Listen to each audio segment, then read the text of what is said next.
Domingo para mim é um dia especial. Pego logo minha Bíblia, muito quero aprender. Vou contente para a escola dominical, pois é Deus que sua palavra me ensina a viver. Com a doce e gloriosa paz de nosso Senhor e Salvador Jesus Cristo. Estamos com mais uma aula da nossa escola dominical virtual e desta feita é a lição de número 5. Evidência externa da veracidade da Bíblia. Antes de entrar na lição, eu vou falar da viagem missionária que fiz à cidade de Tefé, no Amazonas. Portanto, estamos aí com um projeto missionário da cidade de Tefé, Amazonas, aonde ali nós temos um casal de missionário, que é o pastor Antônio e a pastora Claudenice. Nós contamos com a sua contribuição para esta grande missão, né? A conta é a Assembleia de Deus Belém e eu vou estar mostrando aí embaixo para vocês o número da conta. Esse projeto é para nós comprar um barco com motor. Veja a dificuldade que eles têm aí. Estou mostrando algumas imagens aí para vocês verem agora há pouco. Já passei ali a pastora Claudenice ajudando as pessoas a atravessarem ali em tempos chuvosos. E ali, meus queridos internautas, eles têm ali uma grande dificuldade para visitar as comunidades, porque aqueles motor, eu não sei como é que diz aquele motor, que ele vai devagar. E aí com um barco e um motor de polpa vai mais rápido. Olha aí, isso aí é as crianças chegando para o culto na igreja flutuante. Então é um trabalho de amor e eu gostaria que você me ajudasse a comprar esse barco com motor para nós enviar lá para Tefé, no Amazonas. Nós faremos com muita responsabilidade. Eu não gosto que dinheiro nenhum caia na minha conta. Vai cair direto lá na conta do missionário. Depois você envia um comprovante no WhatsApp para mim, com seu nome, que aí nós vamos estar colocando na planilha. Nós vamos estar, através desse canal, controlando todas as entradas e saídas, até que nós alcançamos o montante para comprar esse barco com motor. É uma coisa muito sincera, cada um contribua com alegria. Nós temos na Bíblia aquela que deu uma moedinha, como temos aqueles que sentiu no coração, né, que é o Barnabé, e vendeu uma propriedade e colocou aos pés dos apóstolos. Meus queridos, obra de Deus é feita com amor. Cada um contribua com aquilo que sentir no seu coração. Eu detesto essas campanhas em que as pessoas forçam as pessoas a dar X, outro dar X. Nada disso. A obra de Deus só tem recompensa para aqueles que contribuem com alegria. E eu quero contar com meus internautas. Eu quero, se Deus quiser, e eu creio nisso, nós enviar esse barco com motor para a missão, né? Ali na cidade de Tefé, Amazonas. O nosso barco será o portal ID, Marcos 16:15. Vai ser uma obra de fé. Quero agradecer de coração aí os internautas que estão me acompanhando, dizendo aqueles que não podem ir à escola por uma coisa ou outra, olha, fica aqui comigo na escola dominical virtual. Eu garanto para você que estarei me esforçando, dando o melhor para que você tenha uma boa aula. Gostaria que vocês continuassem compartilhando, que você que está chegando aí pela primeira vez, se inscreva no meu canal. Isso me dá muita satisfação. E obrigado a todos vocês que têm compartilhado, que têm deixado o seu like e que têm aí procurado estar em contato aí, motivando esse canal de Escola Dominical Virtual Ademar da Silva Santos.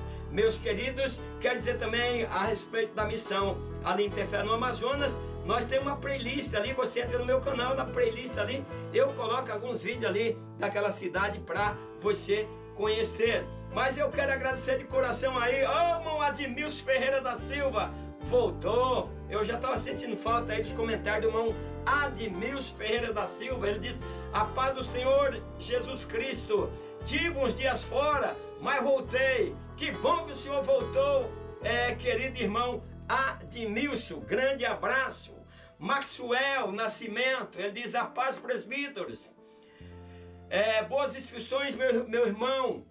Sou da Assembleia de Deus de Madureira, em Acari. Um abraço. João Batista, muito boa a sua aula. Tem sido de grande importância para mim, que sou professor, Neurópolis, Goiás.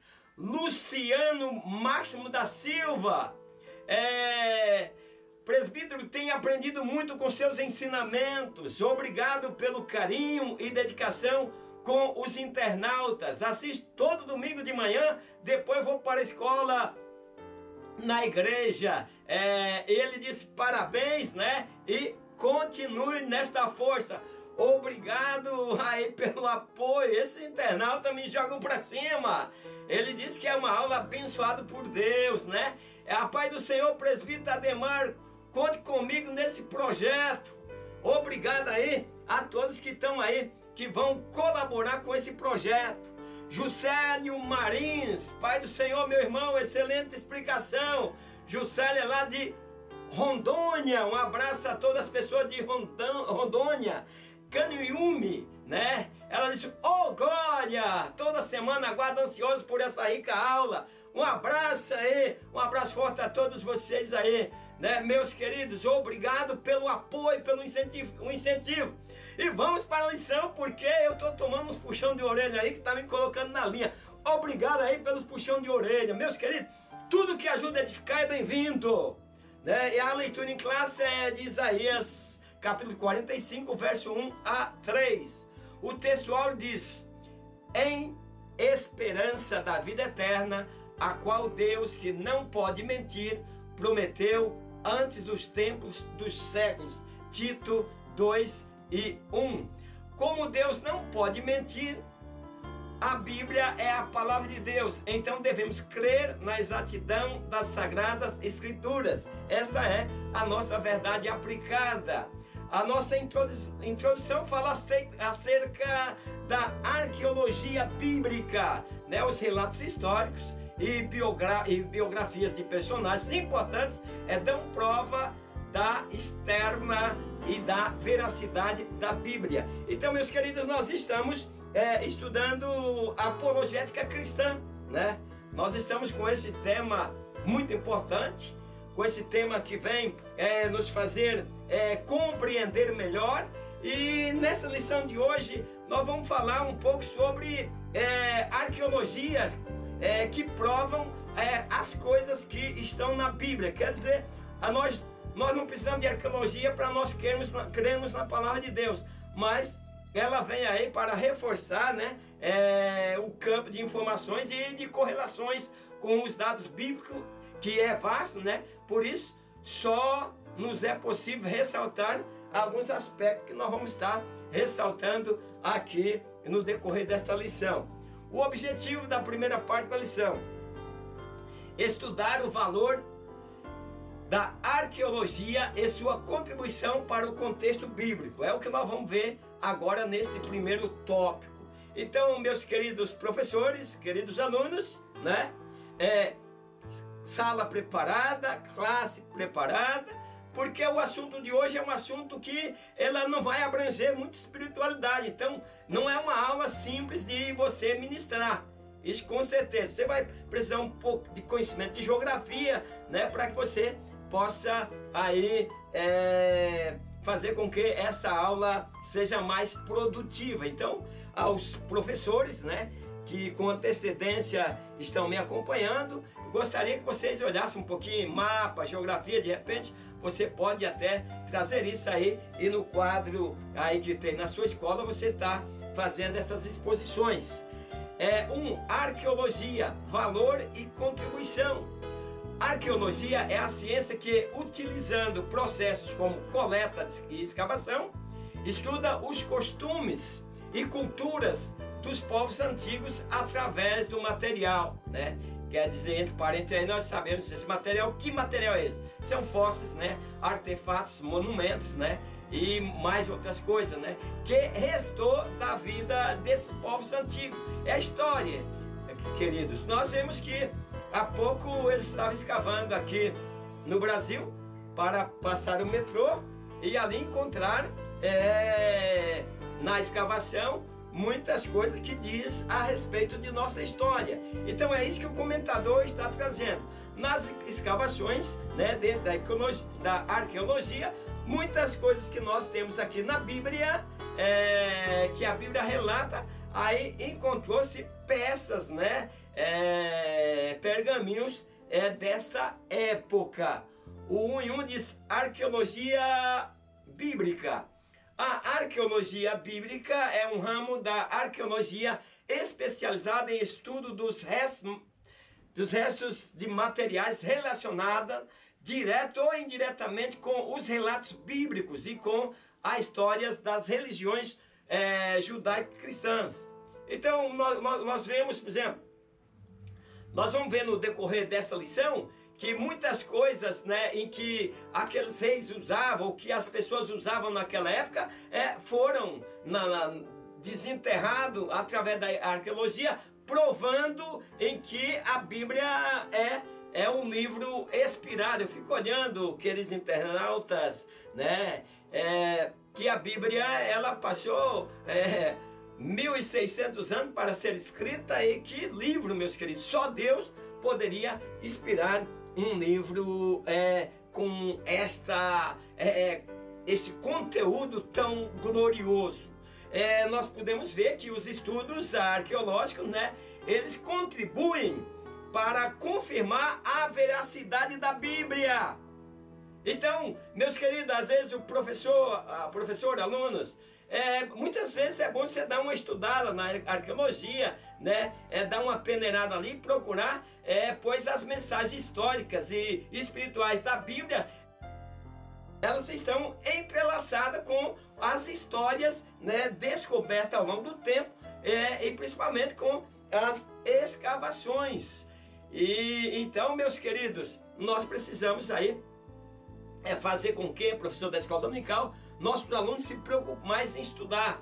Eu gostaria que os professores, né, alertassem os alunos da importância de crescer no conhecimento, estudar história, estudar geografia, né? Não só a Bíblia.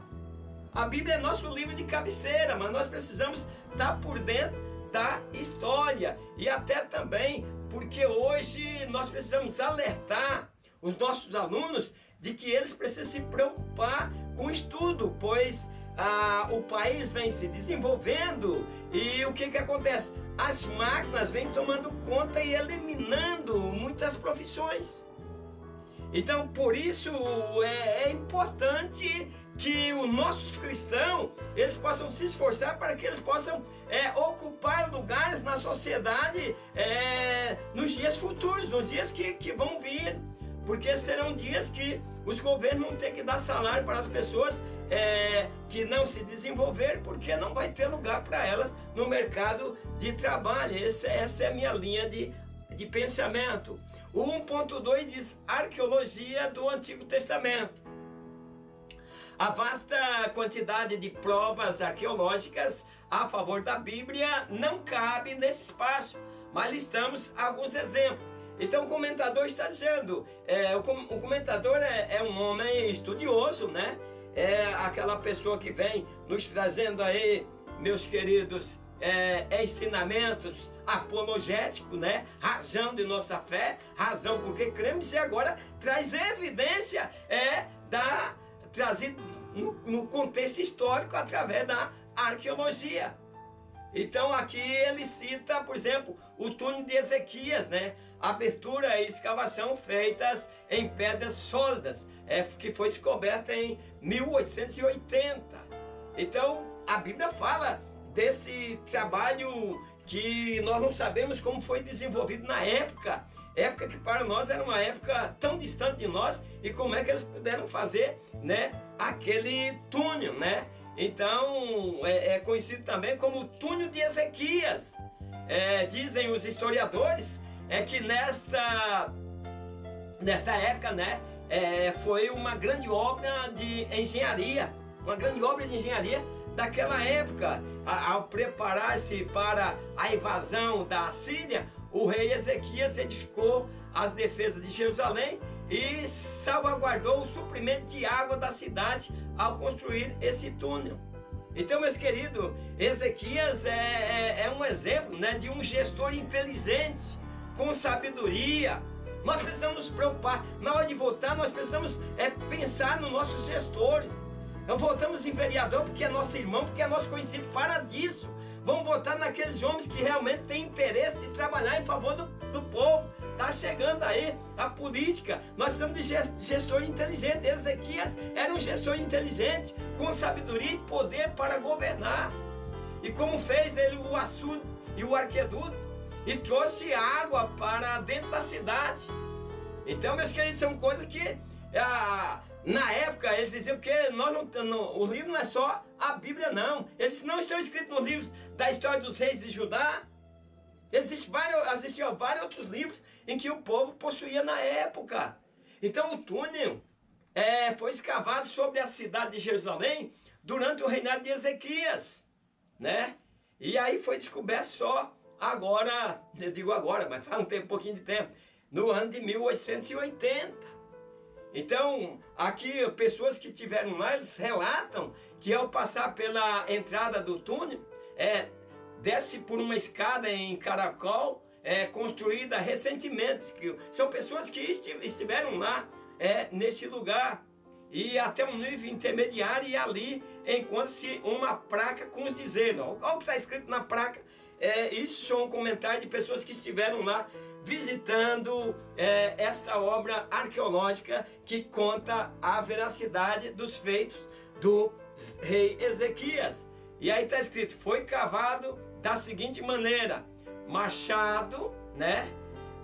Machados, cada homem na direção de seu companheiro. E quando ainda havia 3 côvados para escavar, a voz de um homem chamando o outro foi ouvida. Quando o canal foi completado, né? Os escavadores se defrontaram homem com homem, machado com machado, e a água fluiu por 1.200 côvados, desde a fonte até o reservatório.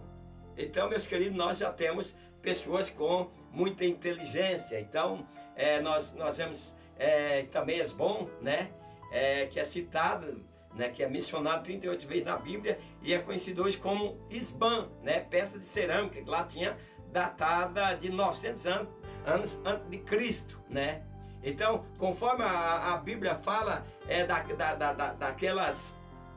daqueles utensílios que eles usavam, isso 900 anos antes de Cristo, a arqueologia chegou lá e pôde, por exemplo, na escavação trazer isso. Há também várias provas arqueológicas que confirmam os relatos do Novo Testamento.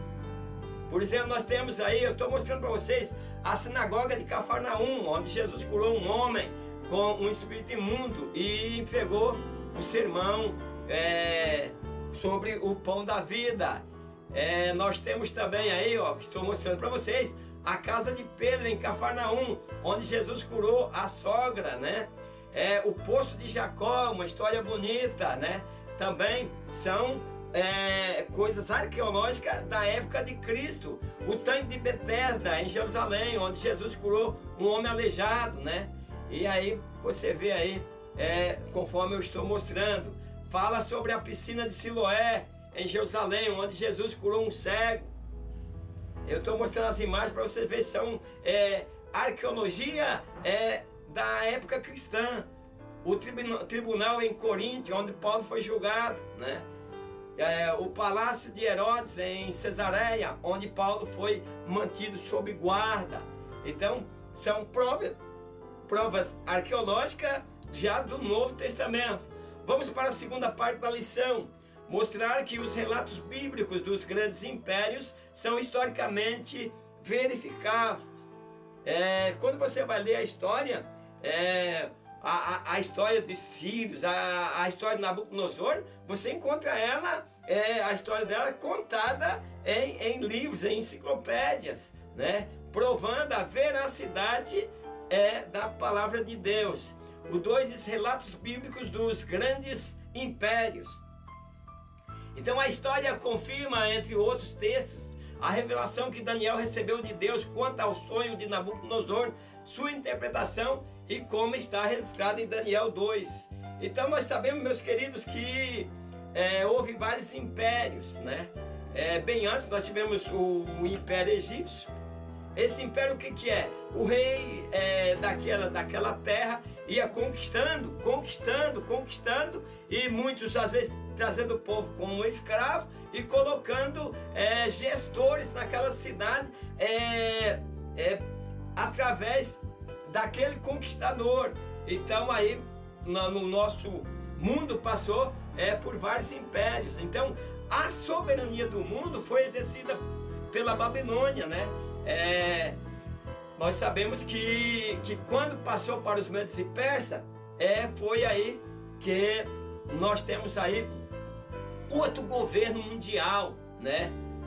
Foi a vitória das forças gregas na batalha, né, que marcou a queda do Império Medo-Persa, né, que era o Império Babilônico, né, tornando os gregos dominadores do mundo.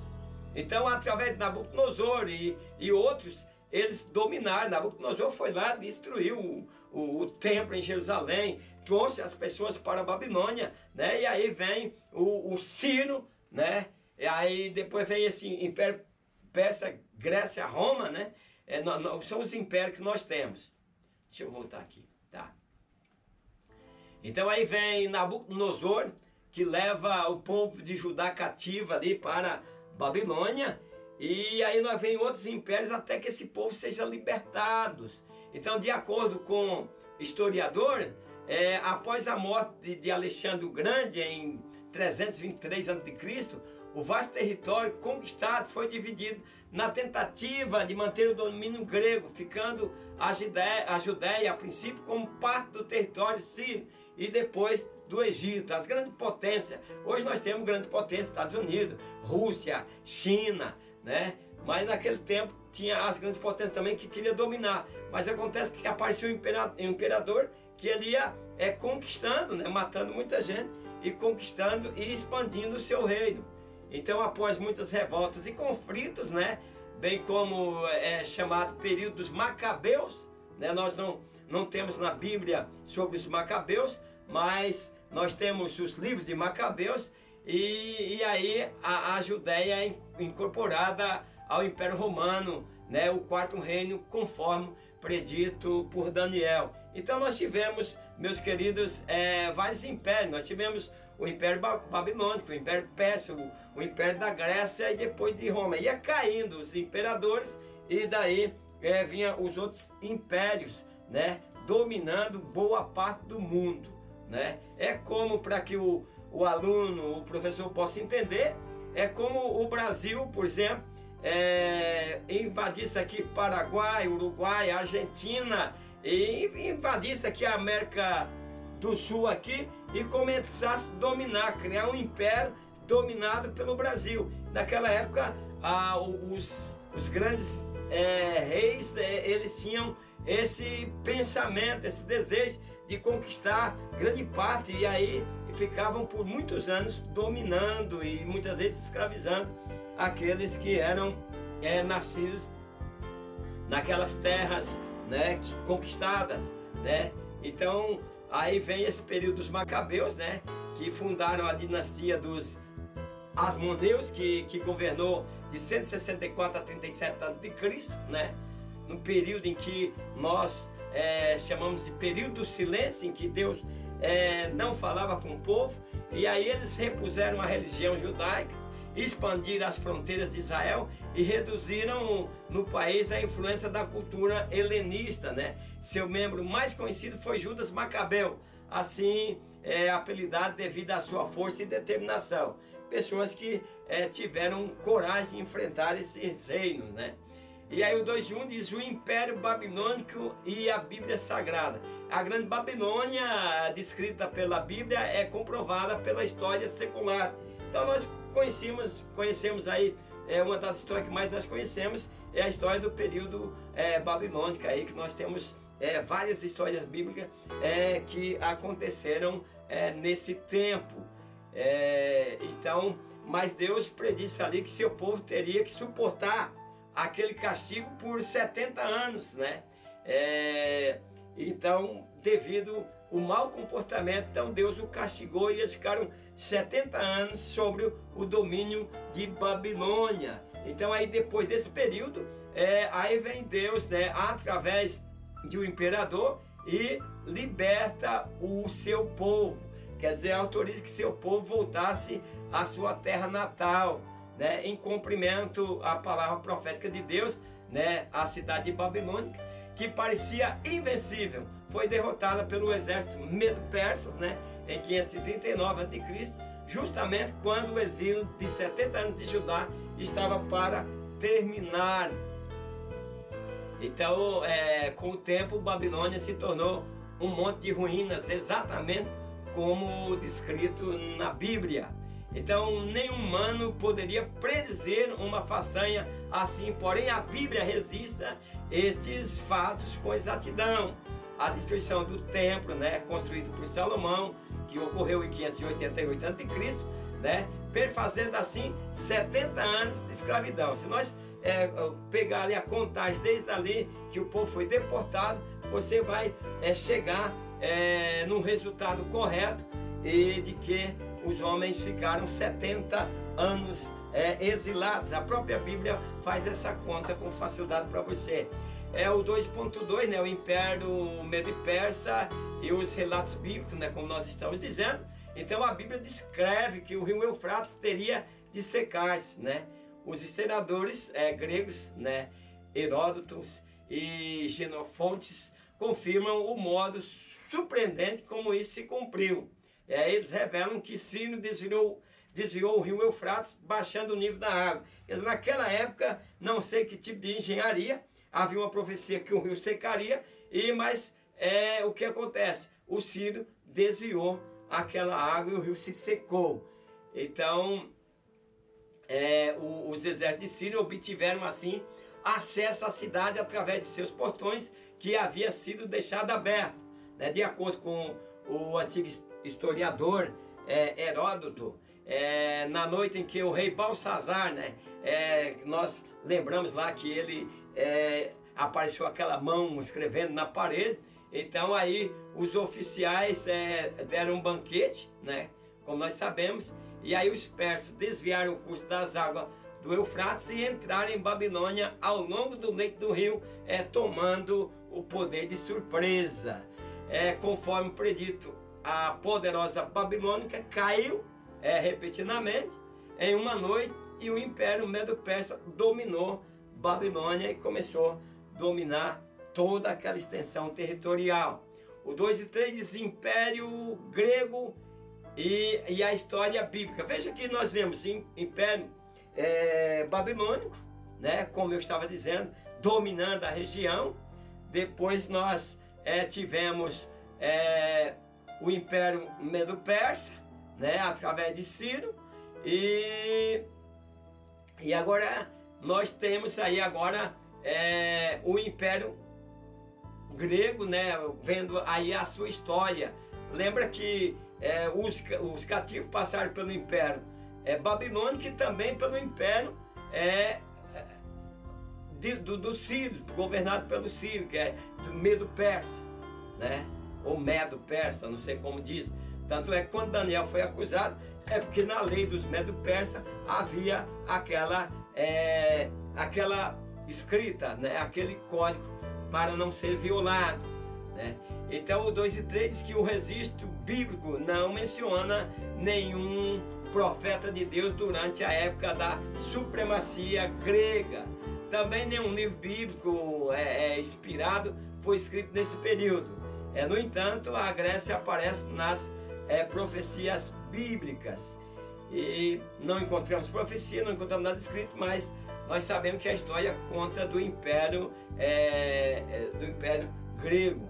Então, por exemplo, havia um grupo de 10 cidades helenistas, né, chamado Decápolis. Quando você vai ler que você lê Decápolis, é porque está falando de 10 cidades, né, que se origina de uma palavra grega que significa 10 cidades. Então a Bíblia menciona essa região algumas vezes e sua existência é comprovada pela história e por impressionantes ruínas de teatros, anfiteatros, templos e salas né, de banho ali naquele lugar. Mas vamos para o objetivo da terceira parte da lição: verificar provas biográficas da veracidade dos relatos bíblicos.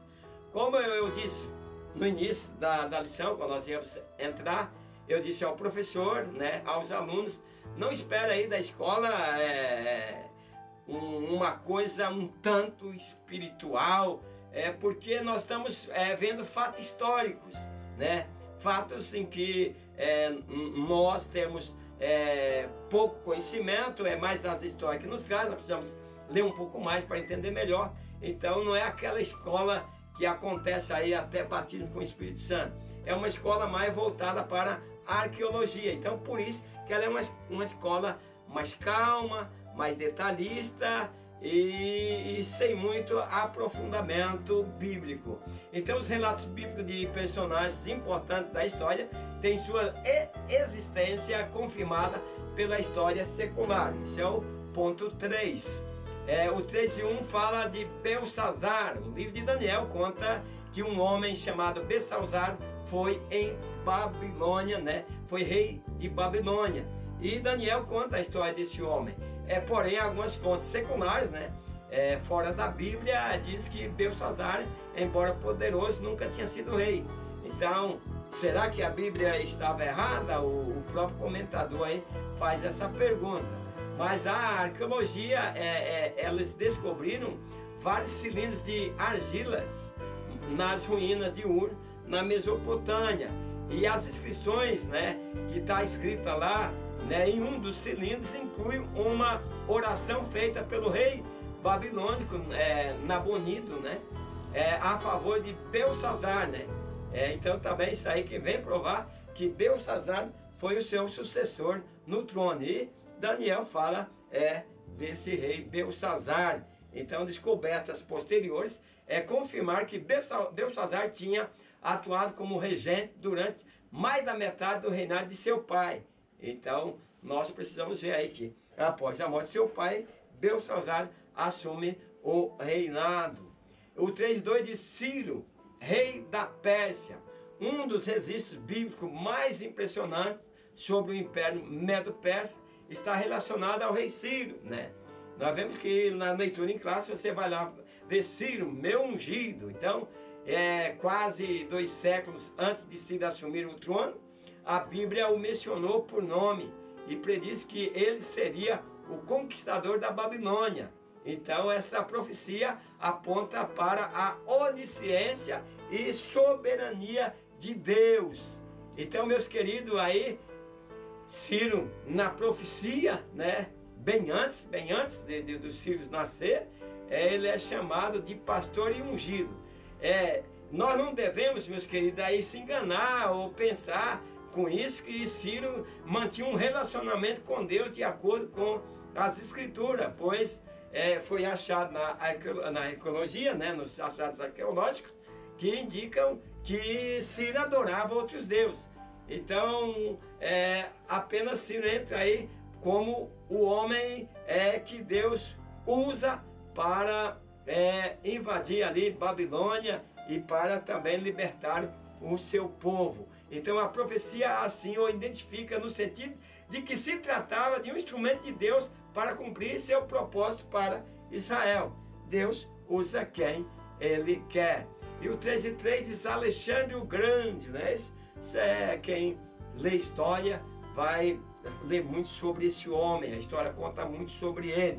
Então a Bíblia prediz com precisão a existência e as conquistas de Alexandre o Grande e a divisão de seu império.